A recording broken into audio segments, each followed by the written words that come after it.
Recording number 49 భాగవత వివరంగా చెప్పుకుంటూ ఉన్నాము. నారదుని పరిప్రశ్నము అని ఇక్కడ హెడ్డింగ్ ఉన్నది. ఈ సృష్టిని అసలు మొదలుపెట్టాలి అనే వివేకం ఎవరు కలిగిస్తారు? మనలో ఏదో ఒక సంకల్పం వచ్చిందంటాం, సంకల్పమో ఊహో అది వస్తుంది, కానీ మనం తెచ్చుకోవటం అనేటటువంటి ప్రాసెస్ లేదు అసలు. అందువల్ల అడుగుతూ ఉన్నాడు బ్రహ్మదేవుణ్ణి, అసలు ఆ వివేకాన్ని కలిగించేది ఎవరు?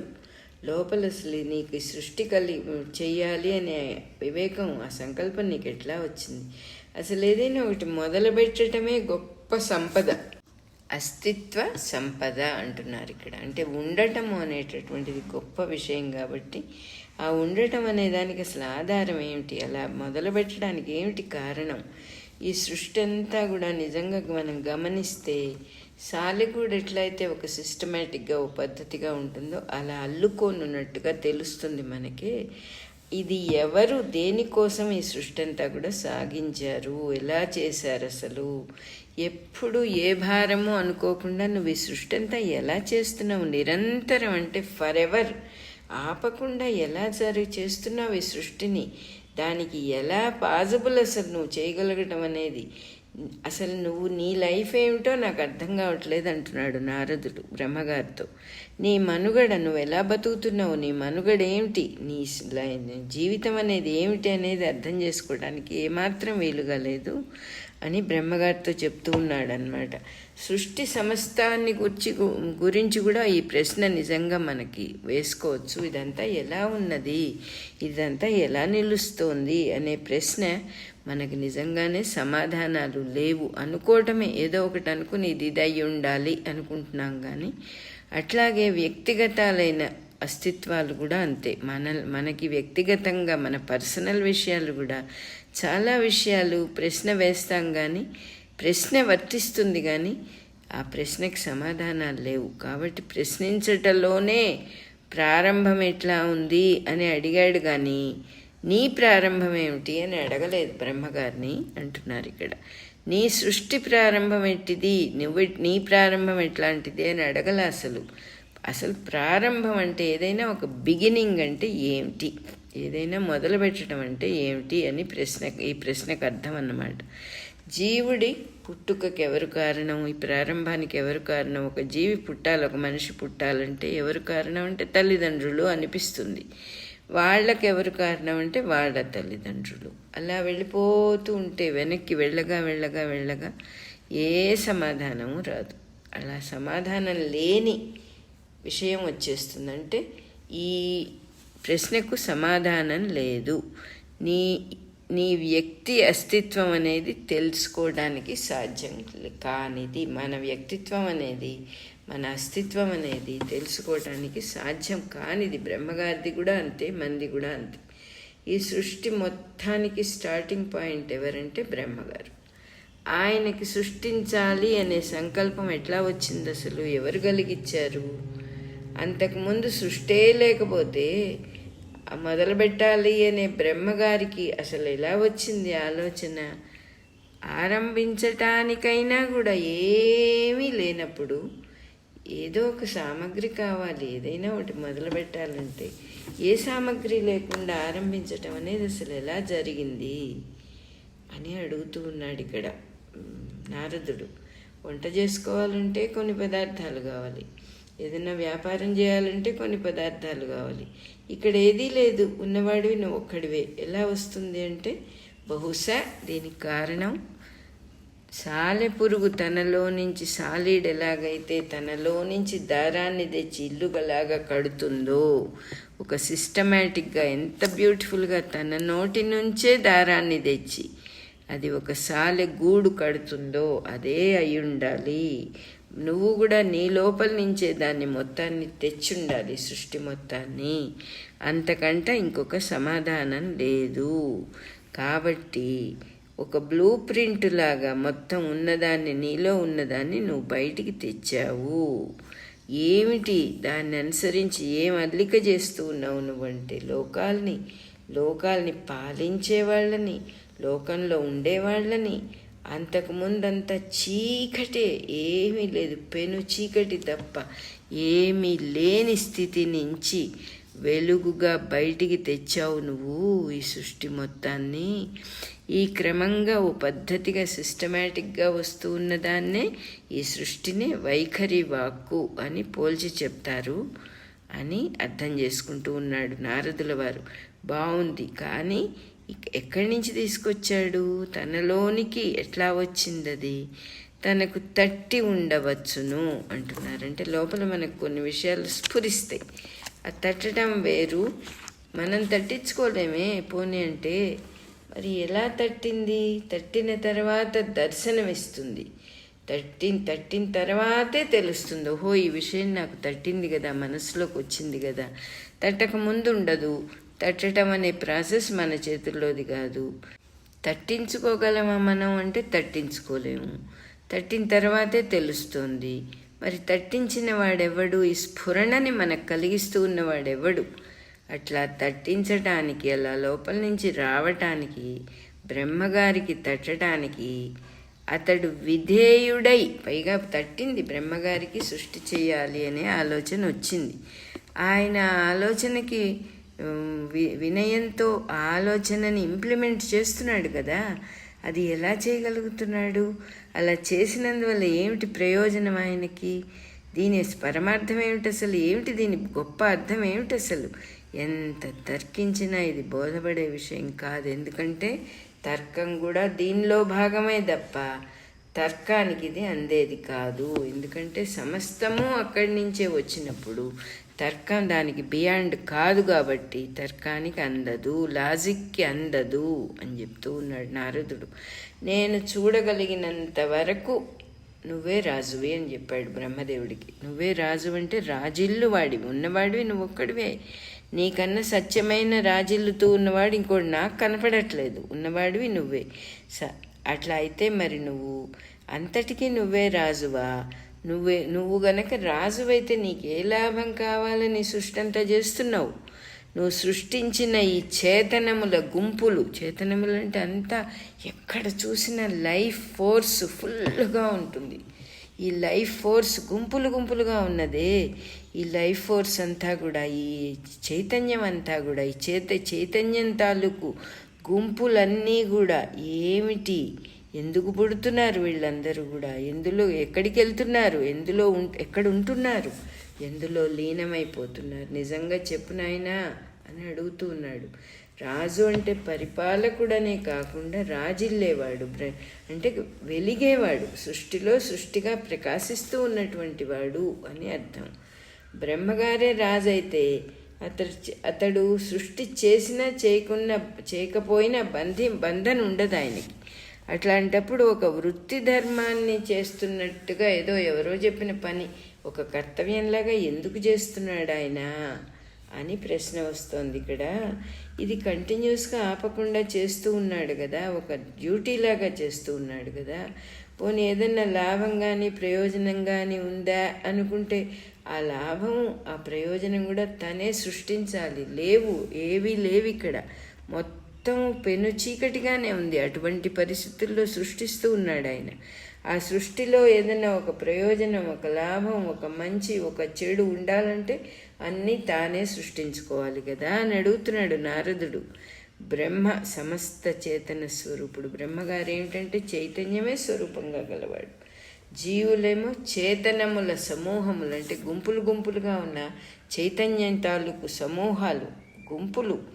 కాబట్టి అవి ఒకదాని నుంచి ఒకటి వేరైపోతున్నాయా? వాని అందే జీవించి వానిలోనే లయమవుతున్నాయా? అర్థం కావట్లేదు. ఇది ఏమిటి జరుగుతుంది? జీవులందరూ జీవించి మళ్ళీ ఎక్కడ లయమవుతున్నారు, ఎక్కడి నుంచి వస్తున్నారు, ఎక్కడుంటున్నారు, ఎక్కడ పుడుతున్నారు అనేది క్లియర్గా లేదు అంటున్నాడు. ఈ సృష్టిలో అస్తిత్వం కలవి లేనివి రెండు ఉన్నాయని అనిపిస్తోంది నాకంటే. కొన్ని ఉండటము లేకపోవటము అనే రెండు ప్రాసెస్లు సృష్టిలో ఉన్నాయి అని అనిపిస్తోంది నాకు. మంచి చెడ్డ రెండూ ఉన్నాయి. అట్లాగే పేర్లు ఉన్నాయి, ఆకారాలు ఉన్నాయి, రూపాలు ఉన్నాయి. విశ్వమంతా ఇవన్నీ కనిపిస్తూ ఉన్నాయి. ఈ మొత్తం నీ హృదయం నుంచి వచ్చినవే కదా, కాబట్టి నీకే ఆధీనము. నీ హృదయానికే ఈ మొత్తం సృష్టి ఆధీనము. నీకంట గొప్పవాళ్ళు కానీ నీతో సమానమైన వాళ్ళు కానీ ఉండటానికి ఇంకా వీలు లేదని అనిపిస్తోంది నాకు. ఈ స్థితి అన్నిటికన్నా పైన ఉన్నటువంటి స్థితి. అటువంటి పైన ఉన్న స్థితిలో ఉన్నవాడివి నువ్వు తపస్సు ఎందుకు చేస్తున్నావు? ఎవరిని గురించి చేస్తున్నావు? ఆ మార్గం ఏమిటో నాకు చెప్పు అని అడుగుతూ ఉన్నాడు నారదుడు బ్రహ్మగారిని. ఈ సృష్టిలో అస్తిత్వం ఉన్నవి లేనివి అంటున్నాడు. అంటే ఉండటము అనే ప్రాసెస్ ఉన్నది, లేకపోవటము అనే స్థితి కూడా ఉన్నది. అది ఎలా జరుగుతుంది? ఉండటము లేకపోవటం రెండు ఎట్లా ఉంటాయి? లేకపోవటం అనే స్థితిలో పోయినవన్నీ ఎక్కడ పోయినాయి అంటే వచ్చిపోయినవి అన్నీ కూడా. అలా ఆలోచిస్తూ ఉన్నాడు నారదుడు. కాబట్టి భూతకాలంలో ఉన్నవి, పాస్ట్లో ఉన్నాయి, ఇప్పుడు లేవు. పాస్ట్లో ఉన్నవి ఇప్పుడు లేవు. అట్లాగే రాబోయేవి కొన్ని ఉన్నాయి, అవి ఎక్కడున్నాయంటే ఫ్యూచర్లో ఉన్నాయి. జరగబోయే విషయాలుగా ఫ్యూచర్లో ఉన్నాయి. భూతకాలం, భవిష్యత్తు కాలం, వర్తమాన కాలం అనే వాటిల్లో ఒక్క విషయమే ఉన్నది, సత్యము అనేది ఒకటి ఉన్నది. ఆ సత్యము అనేదే సత్యలోకము, అదే బ్రహ్మలోకము. ఆ సత్యం మీద ఆధారపడి ఈ మొత్తం రావటం పోవటం అనే ప్రాసెస్, రావటం ఉండటం పోవటం అనే ప్రాసెస్ అంతా కూడా ఆ సత్యలోకం మీద ఆధారపడి ఉన్నది అంటూ ఉన్నాడు నారదుడు. సృష్టిలో మంచి చెడ్డలు రెండు ఉన్నాయి. అవి పరస్పర సాపేక్షకములు. అంటే ఏంటి? ఒకటి ఉంటేనే రెండోది ఉంటుంది. వాని నిరపేక్షమైన స్థితి, ఈ రెండు లేని స్థితి ఏదైతే ఉందో అదే మోక్షం. రెండు ఉండేది ఒకదాని మీద ఒకటి ఉంటే రెండోది ఉండటం అనేటటువంటిది పాజిబుల్ అన్నమాట. మంచి చెడ్డలు జీవుల భావనల మీద ఉంటాయి కానీ సృష్టిలో ఎక్కడా లేవు అని ప్రింట్ చేసి రాశారు ఇక్కడ. జీవుడు అనుకుంటాడు ఇది మంచిది, ఇది మంచిది కాదు. దానికి కూడా ఏమిటి? తను రిఫరెన్స్ పాయింట్. తనకి ఏదైనా లాభం వస్తే మంచిది, తనకు మేలు జరిగితే మంచి విషయము, తనకు మేలు జరగకపోతే చెడ్డ విషయం. అంటే రిఫరెన్స్తో నిలబడుతోంది అది. అందువల్ల అది లేని దానితో సమానమే. రిఫరెన్స్ పడిపోతే అది కూడా పడిపోతుంది. నేను అనే దాని మీద డిపెండ్ అయి ఉంది ఆ మంచి చెడు అనేటటువంటిది. అందువల్ల మనుషులందరూ ఏం చేస్తారు? తమకు తోచిన ప్రయోజనాలన్నీ అల్లుకుంటూ ఇది మంచి, ఇది చెడ్డ, ఇది మంచి, ఇది చెడ్డ అని ఒక అల్లిక అల్లుకుంటూ ఉంటారు. ఆ అల్లికలోనే ఊహాలోకం. ఈ ప్రయోజనము, ఈ ఫలితము అనేది వచ్చిన తర్వాతనే మంచి చెడు అనేవి పుట్టడం అనేది జరుగుతుంది. అసలు అంతకుముందు ఏమున్నది అంటే దేశం ఉన్నది, కాలం ఉన్నది, మహత్తున్నది, అహంకారం అంటే నేనున్నాననే భావం ఉన్నది, పంచభూతాలు ఉన్నాయి. పంచభూతాలు అంటే 5 ఎలిమెంట్స్, తన్మాత్రలు ఉన్నాయి, పంచేంద్రియాలు ఉన్నాయి, మన 5 సెన్సెస్ ఉన్నాయి, మనస్సు ఉన్నది, బుద్ధి ఉన్నది, చిత్తము మొదలైనవన్నీ కూడా ఇంతకుముందు సాంఖ్యయోగంలో చెప్పిన సామగ్రంతా ఉన్నది. కాబట్టి మంచి చెడులు మాత్రం జీవుల సృష్టి. కానీ దీంతో కలుపుకుంటేనే బ్రహ్మగారి సృష్టి మొత్తం టోటల్ అవుతుంది. దీన్నేం విడిగా పెట్టలేదు. మనుషులు బ్రహ్మగారి సృష్టి, మనుషుల ఊహలు కూడా బ్రహ్మగారి సృష్టి. కాబట్టి అంతా కలుపుకోవటమే అని చెబుతున్నారు ఇక్కడ. విశ్వమంతా అన్ని మొత్తం సృష్టి అంతా పేర్లు, రూపాలు, గుణాలతో చూడబడుతోంది. మనం ఏం చూస్తామంటే ఇదే చూస్తాం. వాడి పేరేమిటి, వాడి రూపం ఏంటి, వాడి గుణం ఏంటి. గుణములు అంటే త్రిగుణాలు. వీటి వల్ల పుట్టిన సృష్టి సామగ్రిలో పేర్లు, రూపాలు జీవి వల్ల ఆరోపించబడతాయి. ఆరోపణ చేయబడినవంటే ఒరిజినల్గా లేవు. మనం పెడతాం పేరు పెట్టి ఆ పేరుతో పిలవటం అనేది జీవులు చేసేటటువంటి సృష్టిది. జీవుల వల్లనే ఆరోపించబడతాయి. ఆరోపణ అంటే అర్థం ఏంటంటే నిజంగా లేనిది ఉన్నట్టుగా చెప్పబడింది. గోడ అనే మాట ఉన్నది, దాని ఆకారం మనకు కనిపిస్తోంది. కానీ ఆ పేరుకి ఆ గోడగా ఉన్నదానికి ఏమీ సంబంధం లేదు. మనం ఇట్లా ఆరోపించుకోవటం కూడా బ్రహ్మగారి సృష్టి. అంటే ఒక ఆట కోసం అని చెప్పి ఒక ఆటలో ఒక పద్ధతి పెట్టాడు ఆయన. అదేమిటది? ఇలా ఇది ఇది ఇది ఇది అనే ఆరోపణ చేసుకుంటూ దీన్ని మనమంతా ఒక అల్లికలాగా చేసుకొని ఒక లోకంలాగా చేసుకొని ఊహాలోకంలో జీవిస్తూ ఉంటాం మనం. దీంతో మొత్తంగా కలిపిందే విశ్వం. విశ్వము అంటే మొత్తం సృష్టి.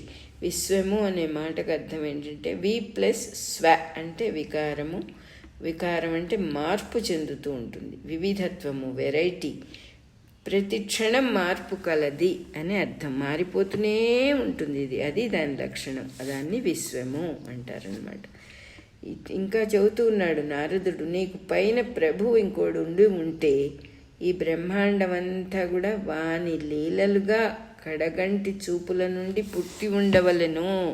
నీకంట పైన ఎవరైనా ఉంటే ఇది వాడి ఆటగా వాడి కళ్ళ చివర నుంచి పుట్టి ఉండాలి. కడగంటి చూపులు వాడి లీల అంటున్నాడు. అంటే ఊహిస్తూ ఉన్నాడు నారదుడు పాసిబిలిటీస్. ఇదంతా వర్తమానం అవుతూ ఉండాలి. అంటే వర్తమానము అంటే ఉండటము అనే ప్రాసెస్ ఎక్కడైతే ఉన్నదో ఇప్పుడు అనే ప్రాసెస్, ప్రజెంట్ మూమెంట్ అనేది ఉండాలి. ప్రజెంట్ మూమెంట్ లేకపోతే ఇదంతా జరగడం అనేది, ఏదైనా చేయాలంటే ప్రజెంట్ మూమెంట్లోనే చేయగలం మనం. పాస్ట్లో చేయలేం, ఫ్యూచర్లో చేయలేం, ప్రజెంట్ మూమెంట్లోనే చేయగలం. అందువల్ల చెప్తూ ఉన్నాడు ప్రజెంట్ మూమెంట్ అనేది ఒకటి ఆల్రెడీ సృష్టి అయ్యి ఉండాలి. మళ్ళా సృష్టి అయింది. ఈ వర్తమానం అనేది అతని కటాక్షాల్లోనే లీనమైపోతూ వెనక్కి వెళ్ళిపోయి ఆయనలోనే మళ్ళీ ఆయన కంటి చూపులోనే లయం అవుతూ ఉండాలి. అటువంటి వాడెవడైనా ఉంటే వాడు ఎట్లా ఉంటాడు, వాడి ఆకారం ఎట్లా ఉంటుంది, అసలు వాడిని తలుచుకోవడానికి వీలవుతుందా, అతను ఇట్లాంటి వాడు అని తెలుసుకోవడానికి వీలవుతుందా? కర్తవ్య నిర్వహణగా బ్రహ్మగారు చేసే సృష్టి అంతా గమనిస్తూ ఉంటే ఆ పైన ఇంకొకడున్నాడు అని తోచిందన్నమాట నారదుడికి. ఇది ఈయన స్వంతం కాదు, ఎవరో చేయిస్తున్నారు అని తోచింది నారదుడికి. ఎవరు వాడు అని ప్రశ్న వేసుకుంటూ ఉన్నాడు. వాడు ఎటువంటి వాడై ఉండాలి, అసలు ఎంత గొప్పవాడై ఉండాలి? వాడు ఎటువంటి వాడై ఉండాలంటే కర్తవ్యంగా చేసేవాడై ఉండకూడదు. కర్తవ్యము, డ్యూటీ అనగానే అదొక భారం, చేసి తీరవలసిన కంపల్షన్ ఒకటి ఉంటుంది. కాబట్టి వాడు లీలగా ఆటగా చేస్తూ ఉండాలి. ఆటకు మటుకే కర్తవ్యం ఉండదు, ఆట మటుకే తేలికగా జరుగుతుంది, ఆట మటుకే ఆనందాన్ని ఇస్తుంది, ఆట మటుకే భారం లేకుండా ఉంటుంది అని అర్థం చేసుకుంటూ ఉన్నాడు నారదుడు. కొంచెం అట్లా అయితే అసలు ఈ సృష్టి ఎందుకు చేస్తున్నాడు? ఆటకే అయి ఉంటుందా? ఆడటము అంటే ఏమిటి అసలు? సంకల్పాన్ని ఒప్పుకోవటమే ఆట. ఒక సంకల్పం వస్తే దాన్ని ఎలవ్ చేయటమే ఆట అన్నమాట. అదే కటాక్ష వీక్షణము అంటున్నారు. కటాక్షం అంటే కళ్ళ నుంచి ఒక చక్కని దయగా బయటికి వస్తూ ఉన్నటువంటి ఒక ప్రేమగా, ఒక దయగా, ఒక వెలుగుగా బయటికి వచ్చేదాన్ని కటాక్ష వీక్షణము అంటారు. కానీ కటాక్షాలు చూపించటానికి కళ్ళు ఇంకా పుట్టలేదే. వీక్షణం అంటే తన నుంచి తానుగా బయటికి వచ్చే కిరణం, అదే వీక్షణము. చూపు, మన చూపు మనలో నుంచే బయటికి వస్తుంది. ఆ పరమాత్మ యొక్క చూపు కటాక్ష వీక్షణం అంటే తనలో నుంచి తానుగా బయటకు వచ్చేది అని అర్థం చేసుకుంటూ ఉన్నాడు ఇక్కడ నారదుడు. ఈ విధానం అంతా నాకు చెప్పు తండ్రి అని అడుగుతున్నాడు బ్రహ్మగారు. నేనేదో ఊహిస్తున్నాను, ఏదో కొంత నాకు అర్థమవుతున్నట్టుగా ఉంది, ఇంకా వివరంగా చెప్పు. నువ్వు బాగా వివరంగా చెబితే నేను మిగతా వాళ్ళందరికీ కూడా చెప్పగలుగుతాను. వాళ్ళ సృష్టి ప్రవాహంలో కొట్టుకుపోకుండా నిలబడటానికి అవకాశం ఉంటుంది. ఈ స్థిరమైన విషయాలన్నీ వాళ్ళకు కూడా చెప్తాను. సృష్టికి అతీతమైన పరమ పురుషుడు ఎవరైతే ఉన్నారో వాడు తప్పకుండా స్థిరమైన అంశం అయి ఉండాలి. ఒకటి కదలనిది ఉంటేనే దానిపైన కదిలేది ఉండటము అనేది సాధ్యమవుతుంది. అన్నీ కదిలిపోతూ ఉంటే అస్తిత్వానికి అర్థం లేదు అని అర్థం చేసుకున్నాడు. అర్థం చేసుకొని దేవా, బ్రహ్మదేవా, జరిగినవి, జరుగుతూ ఉన్నవి, జరగబోయేవి అన్ని విషయాలకి నువ్వే లార్డ్వి, నువ్వే అధిపతివి, నీకు తెలియంది ఇక్కడేమీ లేదని నాకు అర్థమైంది. కాబట్టి ఈ విశ్వమంతా, ఈ సృష్టి అంతా ఎలా ఉందో అదంతా విధానమంతా నాకు వివరించి చెప్పు నాయనా అని నారదుడు ప్రశ్న చేశాడు. దానికి ఎంతో ఆనందపడ్డాడు బ్రహ్మగారు. వికాసము చెంది ఈ రకంగా సమాధానం చెప్తూ ఉన్నారు బ్రహ్మగారు. మన రికార్డింగ్ నెంబరు 49 అయిపోయింది.